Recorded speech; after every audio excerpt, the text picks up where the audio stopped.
आपल्या राजकीय खेळींनी महाराष्ट्राच्या राजकारणाची दिशा आणि दशा 180 डिग्री चेंज करण्याची किमया फक्त आजवर दोनच माणसांना साधता आली, एक शरद पवार आणि दुसरे देवेंद्र फडणवीस। सध्या फडणवीस भाजपचे स्ट्रॉंग नेते आणि राजकारणातले नवे चाणक्य म्हणून वाटचाल करतात। 2019 ला हातातून निसटलेली सत्ता पुन्हा 2.5 वर्षात मिळवून ते थांबले नाहीत। त्यांनी सारी पटाचा डाव टाकून त्यांच्याकडून हिसकावून घेतलेला मुख्यमंत्र्याचा राजमुकुट 2024 मध्ये पुन्हा काबीज केला। दरम्यान या संपूर्ण काळात देवेंद्र फडणवीसांनी जे काही राजकीय डाव टाकले आणि विरोधकांसह त्यांच्या मित्र पक्षातील जोडीदारांना धोबीपछाड दिला, सगळे फडफडणारे नेते चेक बॅलन्स केले, त्याला तोड नाही। पण आता फडणवीस यांचं महाराष्ट्रातलं कार्य संपुष्टात येणार नाही अशी चर्चा रंगली असून लवकरच फडणवीस यांना दिल्लीत पाठवलं जाईल असं बोललं जात आहे।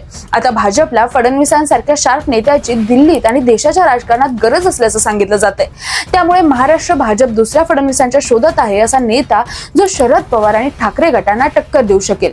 भाजपकडून महाराष्ट्रात फडणवीसांसारख्या दुसऱ्या मातब्बर नेत्याची चाचपणी सुरू झाल्याची चर्चा रंगली आहे। येत्या काळात फडणवीसांची दिल्ली वारी फिक्स झाली तर महाराष्ट्रात त्यांची जागा कोण घेईल, कोण होणार दुसरा फडणवीस, सगळं सविस्तर जाणून घेऊया या व्हिडिओच्या माध्यमातून।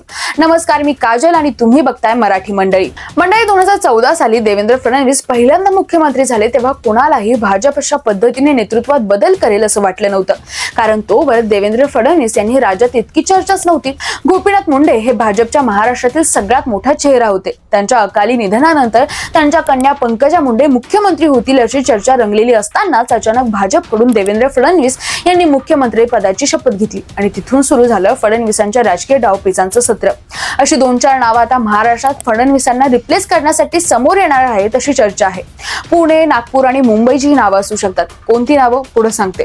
तत्पूर्वी फडणवीसांची ताकद बघा। 2016 ते 2018 या काळात प्रचंड ताकदीच्या मराठा मोर्चांना तोंड देणं असो, त्या शिताफीनं तत्कालीन मराठा आरक्षणाच्या प्रश्नाची बोळवण करणं असो, किंवा 2019च्या निवडणुकीत पूर्ण सत्ता विरोधी गेलेल्या जनमताला डायव्हर्ट करून 100 पार जागा निवडून आणणं असो, फडणवीसांना त्यांची राजकीय समज कुठल्या तोडीची आहे हे दाखवून दिले।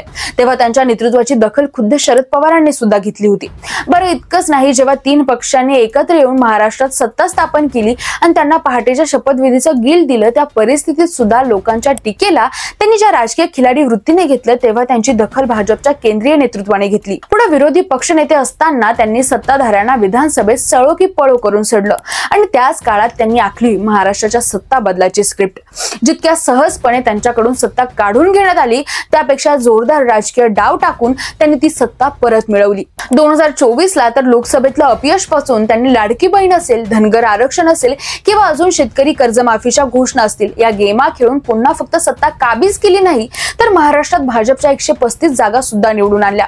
महाराष्ट्रात ठाकरे आणि पवारांना भिडून राजकारण करणारे नेते म्हणून फडणवीस पुढे आले, यात ते यशस्वी देखील झाले। हा त्यांचा राजकीय चाणक्य बुद्धीचा आवाका बघता ते लवकरच केंद्रात मजल मारतील असं बोललं जातंय।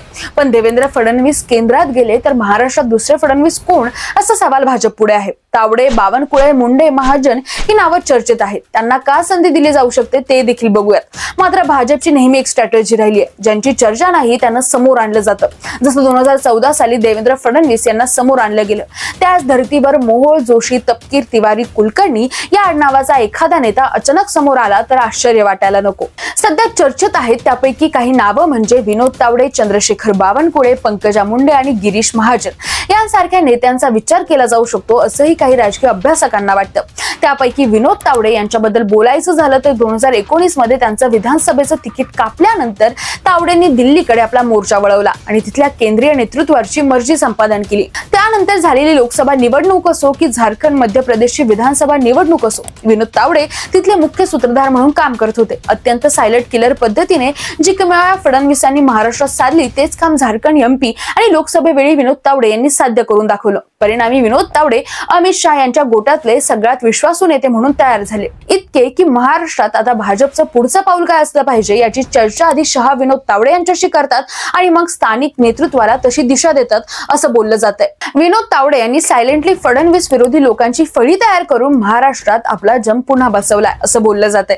त्यामुळे येत्या काळात फडणवीस दिल्लीत गेले तर विनोद तावडे त्यांची जागा घेऊ शकतात असं म्हटलं जातंय। दुसरे आहेत गिरीश महाजन। आजवर गिरीश महाजन यांची भाजपचे संकट मराठमोचक म्हणून महाराष्ट्राला ओळख झाली आहे। भाजप सत्तेत असताना कोणतेही सरकार विरोधी आंदोलन शांतपणे गुंडाळून टाकण्यात गिरीश महाजन यांचा हातखंडा आहे। त्यांचं मॅन्युप्युलेशन स्किल आणि डीलिंग पॉवर जबरदस्त असून अभ्यासू नेतृत्व अशी त्यांची राजकीय छबी आहे। परिणामी भविष्यात भाजपकडून महाराष्ट्राच्या राजकारणाची सगळी सूत्र गिरीश महाजन यांच्या हातात जाऊ शकतात। ओबीसी चेहरा द्यायचाच असेल तर तिसरे आहेत पंकजा मुंडे।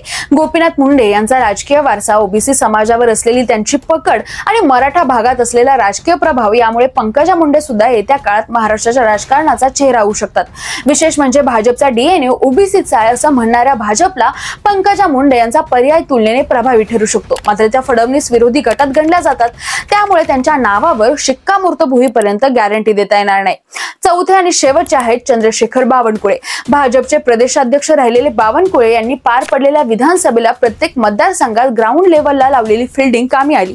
भाजप 135 जागा जिंकू शकला। परिणामी येत्या काळात त्यांच्याही नावाचा भाजपकडून विचार करण्यात येऊ शकतो। पण तुम्हाला काय वाटतं, फडणवीस यांच्यानंतर कुठला नेता महाराष्ट्रात भाजपची धुरा नीट सांभाळेल? तुमचं मत कमेंट करून नक्की सांगा आणि मराठी मंडईला सबस्क्राईब करायला विसरू नका। धन्यवाद।